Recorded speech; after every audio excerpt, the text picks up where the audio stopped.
సాహితీ స్కామ్ పై charge sheet దాఖలు చేశారు సీసీఎస్ పోలీసులు. సాహితీ స్కామ్ లో 3,000 కోట్లని తేల్చారు.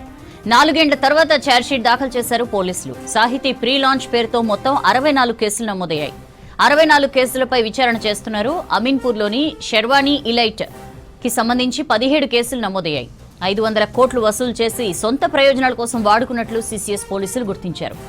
ప్రీ లాంచ్ పేరుతో సాహితీ లక్ష్మీనారాయణ డబ్బులు వసూలు చేసినట్లు గుర్తించారు. తక్కువ ధరకే ప్లాట్లు ఇస్తామంటూ జనాల్ని మోసగించినట్లు పోలీసులు తెలిపారు. ఈ స్కామ్ లో మొత్తం 13 మందిపై అభియోగాలున్నట్లు చెప్పారు. సాహితీ స్కామ్ పై ఛార్జ్షీట్ దాఖలు చేశారు సీసీఎస్ పోలీసులు. సాహితీ స్కామ్ లో 3,000 కోట్లని తేల్చారు. 4 ఏళ్ల తర్వాత ఛార్జ్షీట్ దాఖలు చేశారు పోలీసులు. సాహితీ ప్రీ లాంచ్ పేరుతో మొత్తం 64 కేసులు నమోదయ్యాయి. ఈ 64 కేసులపై విచారణ చేస్తున్నారు. అమీన్పూర్లో షెర్వానీ ఎలీట్ కి సంబంధించి 17 కేసులు నమోదయ్యాయి. 500 కోట్లు వసూలు చేసి సొంత ప్రయోజనాల కోసం వాడుకున్నట్లు సీసీఎస్ పోలీసులు గుర్తించారు. ప్రీ లాంచ్ పేరుతో సాహితీ లక్ష్మీనారాయణ డబ్బులు వసూలు చేసినట్లు గుర్తించారు.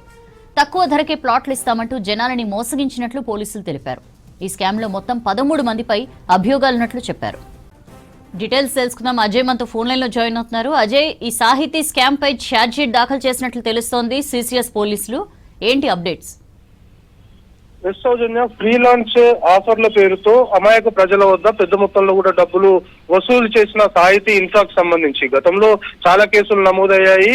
వివిధ పోలీస్ స్టేషన్ లో సాహితీ ఇన్ఫ్రా పేరుతో ఇటు ఫ్రీ లాంచ్ మాటన అంటే తక్కువ ధరకే ఫ్లాట్లు ఇప్పిస్తాము అంటూ అమాయకుల దగ్గర పెద్ద మొత్తంలో డబ్బులు తీసుకున్న తర్వాత ఆ ఫ్లాట్లకు సంబంధించి కావచ్చు, ఆ ఫ్రీ లాంచ్ పేరుతో మోసపోయాము అని గ్రహించిన బాధితులు వివిధ పోలీస్ స్టేషన్ లో ఫిర్యాదు చేసిన తర్వాత ఇది మొత్తం భారీ స్కామ్ గా భావించిన పోలీసులు సీసీఎస్ కి కేసులు బదలాయించారు. సీసీఎస్ కి బదలాయించిన తర్వాత దాదాపు 4 ఏళ్ల నుండి కూడా సీసీఎస్ పోలీసులు వేరియస్ యాంగిల్స్ లో ఈ కేసు సంబంధించి మొత్తం కూడా దర్యాప్తు చేశారు. దర్యాప్తు చేసిన తర్వాత ఇప్పటికీ ఛార్జ్ షీట్ దాఖలు చేశారు. అంటే 4 ఏళ్లలో ఎంటైర్ ఈ ఫ్రీ లాంచ్ పేరుతో ఏ విధమైన మోసాలకి సాహితీ ఇంకా సంబంధించి సాహితీ లక్ష్మీనారాయణ పాల్పడ్డాడు అనే దానిపైన ఎంటైర్ ఎవిడెన్స్ మొత్తం కూడా సీసీఎస్ అధికారులు సేకరించారు.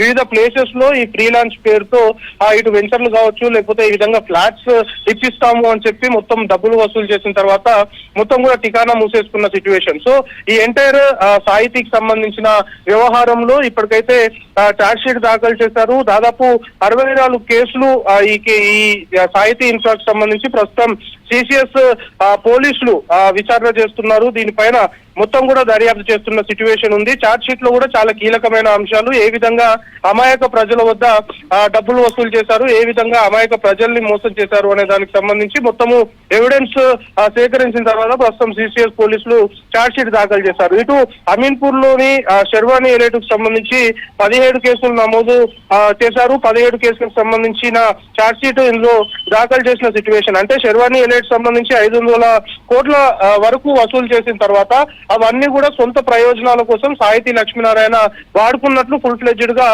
సీసీఎస్ పోలీసులు ఎస్టాబ్లిష్ చేయగలిగారు. సాహితీ లక్ష్మీనారాయణ ఇట్లా పెద్ద మొత్తంలో డబ్బులు వసూలు చేసిన తర్వాత వాటిని మళ్ళా తిరిగి ఫ్లాట్స్ ఇప్పిస్తానని చెప్పి వసూలు చేసిన డబ్బుని ప్రజలకి ఏ విధమైన ప్రయోజనాలు లేకుండా ఆయన సొంత ప్రయోజనాలకి వాడుకున్నాడు అనేది చాలా క్లియర్ గా ఎవిడెన్స్ తో సహా సీసీఎస్ పోలీసులు ఎస్టాబ్లిష్ చేసిన సిచ్యువేషన్ ఉంది. సో వసూలు చేసిన డబ్బులకు సంబంధించి కూడా వసూలు చేసిన తర్వాత ఏ విధమైన సొంత ప్రయోజనాలకి సాహితీ ఇన్ఫ్రాకు సంబంధించి లక్ష్మీనారాయణ వాటన్నిటిని కూడా వినియోగించుకున్నాడు అనే దానికి సంబంధించి కూడా ప్రస్తుతం సీసీఎస్ పోలీసులు ఛార్జ్ షీట్ లో చాలా క్లియర్ గా పేర్కొన్నారు. మెయిన్ గా అమాయకమైన ప్రజలు, మధ్య తరగతికి సంబంధించిన ప్రజల్ని టార్గెట్ గా చేసుకునే సాహితీ ఇన్ఫ్రా ఈ యొక్క దందాకు తెరలేపింది. మెయిన్ గా మధ్య తరగతికి సంబంధించిన వారికి సొంతిల్లు అనేది ఒక కళగా ఉంటుంది. సో తక్కువ డబ్బులకి సొంతిల్లు మీకు సొంతమవుతుంది అంటూ ఆఫర్లను పెట్టి ముందుగా డబ్బులు వసూలు చేసి దాని తర్వాత ఠికానా ఎత్తేసిన సిచ్యువేషన్ ఈ సాహితీ ఇన్ఫ్రాకు సంబంధించిన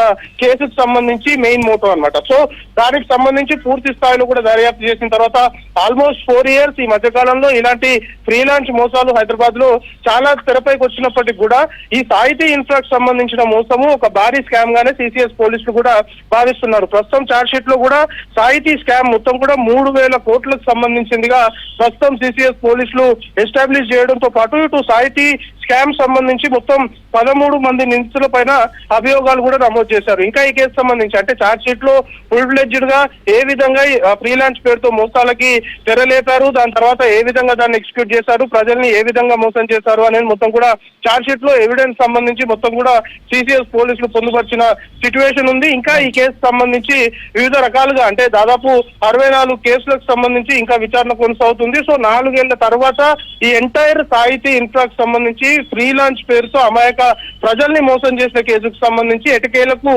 హైదరాబాద్ సిసిఎస్ పోలీసులు ఛార్జ్ షీట్ దాఖలు చేశారు. Right Ajay, thank you.